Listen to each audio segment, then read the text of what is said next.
নমস্কার আমার প্রিয় বন্ধুরা, আশা করি আপনারা সকলেই ভালো আছেন, সুস্থ আছেন। আজকের বিষয় আমার প্রিয় কিশোর কিশোরীদের নিয়ে, যারা ক্লাস 8 থেকে 12 পর্যন্ত পড়াশোনা করছো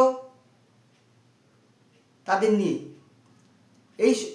এই সময়টা তাদের আবেগের বয়স, তাই তারা অপরকে দেখে বাবা মার কাছে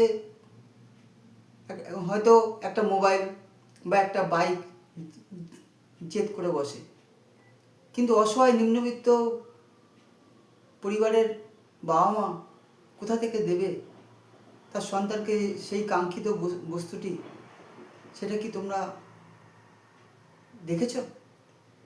তোমরা সেটা খেয়াল করনি। প্রত্যেক বাবা মাই তার সন্তানের জন্য শেষ বিন্দুটুকু দিতে চায়, কিন্তু যখন অপরাগ থাকে কিছু বলার থাকে না। তাই বলি বন্ধু, তোমরা হয়তো আবদার করেছো, কিন্তু কোনোদিন দেখেছো রাতে খাওয়া দাওয়ার পরে মা কটা রুটি খেয়ে শুয়ে পড়ছে? কোনোদিন কি দেখেছো বাবা সকালে অফিসে যাওয়ার সময় কি টিফিন নিয়ে যাচ্ছে?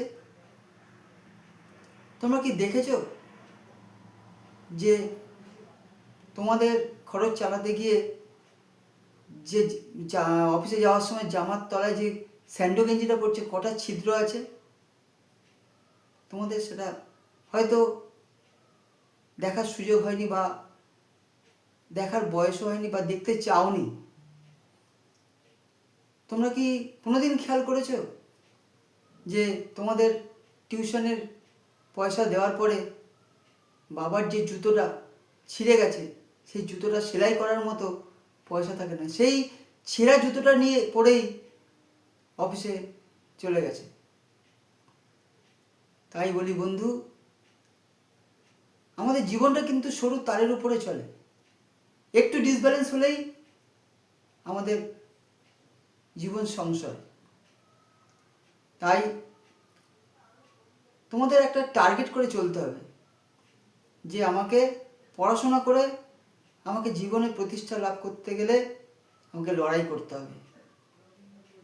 পারিপার্শ্বিক অনেক কিছু দেখতে পাবে, কিন্তু সেদিকে তাকালে চলবে না। তুমি যদি একটা ভালো জায়গায় পৌঁছে যাও, তখন দেখবে তুমি এখন যে মোবাইল বা বাইক চাইছো তার থেকেও দামি মোবাইল, দামি বাইক তুমি কিনতে পারবে। সেই ক্ষমতাটা তোমার হবে। তাই চেষ্টা করে যাও। তুমি যদি বাবা মায়ের কথা শুনে লড়াই করে পড়াশোনা করে ঠিক জায়গায় পৌঁছাতে পারো, তবে তখন দেখবে আশেপাশে তোমার বন্ধুবান্ধবের অভাব হবে না। তাই লড়াই করে যাও, একদিন সফলতা আসবেই, এটা সবাই জানে। তো লড়াই আমাদের জীবন। কে কি করলো, কে কি কিনলো সেদিকে তাকিও না।